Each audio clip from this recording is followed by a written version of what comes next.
Okay, for those of you who have been following my shorts, I'm just to give you a really just a quick little thing about me. This is definitely a hobby of mine. I play music. I've got a day job, and I play music as a hobby. I play a monthly show, and then throughout the year I'll play a few extra shows. And it is a hobby that I love to do. I'm by no means professing to be any sort of anything special, but I do love playing music, and I do love tinkering with things, and I love tinkering with the tools of the trade. And I consider my guitars tools of the trade, so I'm sure there might be a lot of people who would think this is the worst thing to do in the world, and I've completely ruined this, but and I could understand that argument, but I see it kind of as I want this to do a particular sort of a job, and I do like things to look a certain way, just like anybody has their own preferences and their own personal tastes. So and I just thought this would look pretty killer on here, and I like a vibrato, so I found a Bigsby B6, and this is a 2016 Gibson Firebird, and I just kind of wanted to make it a little more my own, and it is a beautiful instrument. I had a Wild Customs Fire Wild, and I ended up selling that, and I always wanted a Gibson Firebird, so here we have it, Gibson Firebird. And I've done some things to it, which people will probably think is, again, complete heresy. But I worked on the finish here, and worked on getting a little bit of aging, some light aging to it. And you can kind of see some of that light aging. And I kind of like that. I think it looks pretty beautiful. And when the light hits it in a certain way, you can really kind of start to see just the crackle in the finish.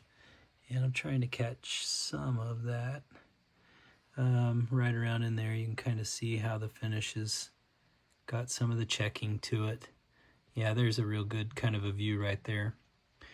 So I worked on getting some checking in the finish, and I like using a vibrato.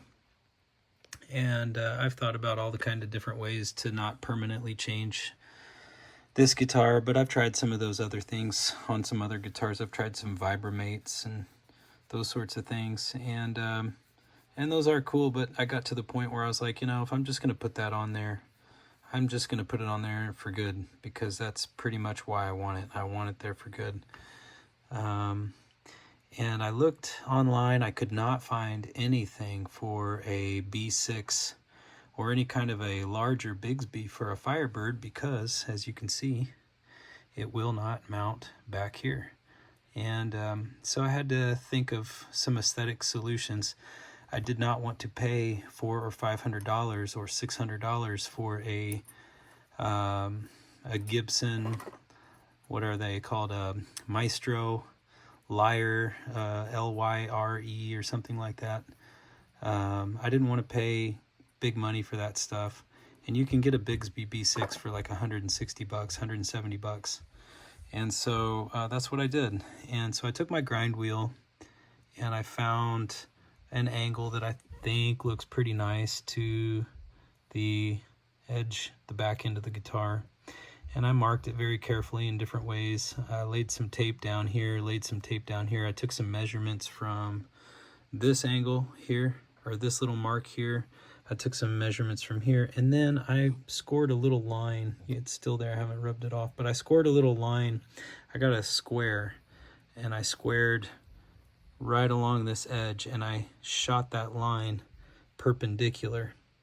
And so that was my sight line for keeping everything really nice and perpendicular.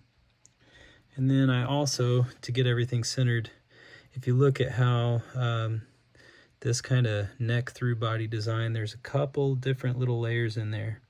in the middle two strings here, we've got the D and the G string here.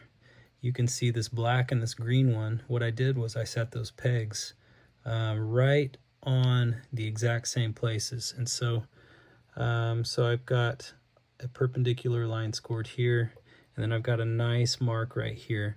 And as you can see, that lined everything up really nicely. So after I cut off the sacrificial Bigsby B6, found a little line that I liked, cut it off with the cut wheel, and then I polished it. I've got a little polish wheel, little bench top kind of a thing. I could probably work on it a little bit more if I really wanted to, but right now I'm not too worried about it. And then right here, started with just some really small screw bits, very small, and then I worked my way up into a size that would fit. And these screws, actually, these were the mounting screws for the Bigsby. And I put enough of them in there where I think it's not going anywhere. Currently, I do not have a towner bar, so I don't have any downward tension. And I did have one of these custom-made stickers from another project. So I just put that on there right now to cover up the bridge holes there. Eventually what I'm going to do is I'm going to put a towner bar here, and that will put some downward tension on the strings right here. And I don't need a whole lot, but I just need some downward tension right there. And I think that will help. But for now, it's playing pretty nicely. And the strings without the downward tension there, they do have some easy give to them, but then I think the trade-off is they're not vibrating quite so vigorously to get you lose just a little bit, I think, of the signal into the pickup. It's not that big of a deal to me. I still think the tone is nice coming through the amp. Again, there's little trade-offs. Anytime you do anything like this to a guitar, you're going to kind of change a little bit of the sound, maybe a little bit of the tone. But like I said, ultimately, I really like using a vibrato bar. I play rockabilly and I play blues music, and so I like the vibrato, like I said. But anyway, I think it's turned out really nice. The only thing I really need to do is just get that towner bar, and then yeah, I'll start really kind of putting this thing through its paces, take it out to some shows, and enjoy it. You know, that's the main thing. I don't put guitars in cases and just let them sit. I play them, you know, I'm not really worried about getting scratches on things or dents or dings or anything like that. And you know, there is a market out there. If I did want to resell this, I mean, there's a market out there for people who really kind of like this sort of thing too. There are the people who just don't want to scratch on anything, but there's a lot of people who like this. So, and then one interesting thing is the thing that gave me this idea was I saw a Firebird on Reverb, and that Firebird on Reverb had a cut Bigsby. Now, the Bigsby that was on this one, it followed this curve right here. So they cut it to kind of have a curve like this.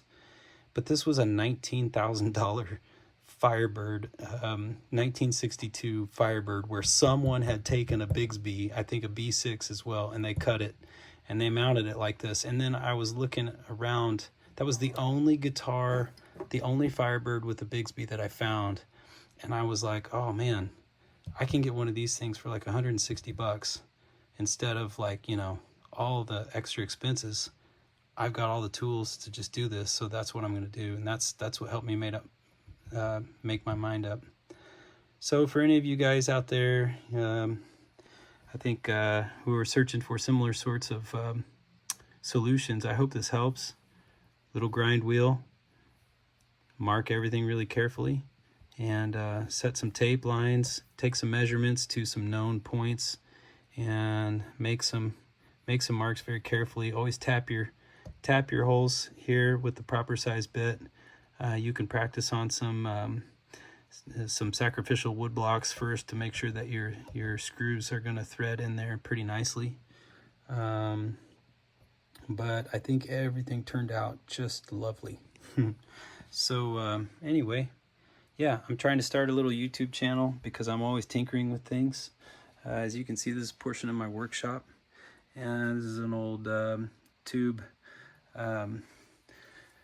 Just lots of tube components. This is an old oscilloscope. This is an old tube radio that I rehabbed.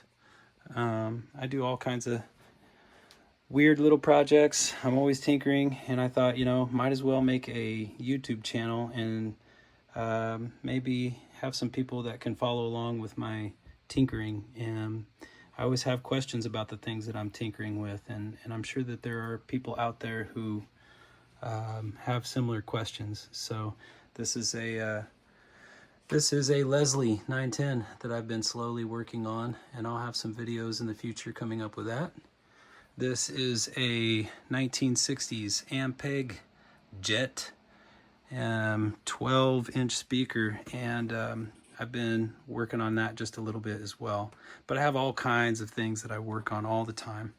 So anyway, yeah, I would appreciate getting my channel started. If you guys, anybody out there who finds this sort of thing interesting, you might consider giving me hitting a subscribe button and following along. Let me know what you think, whether you like it or you hate it. Thanks so much, and yep, hope to get this channel going.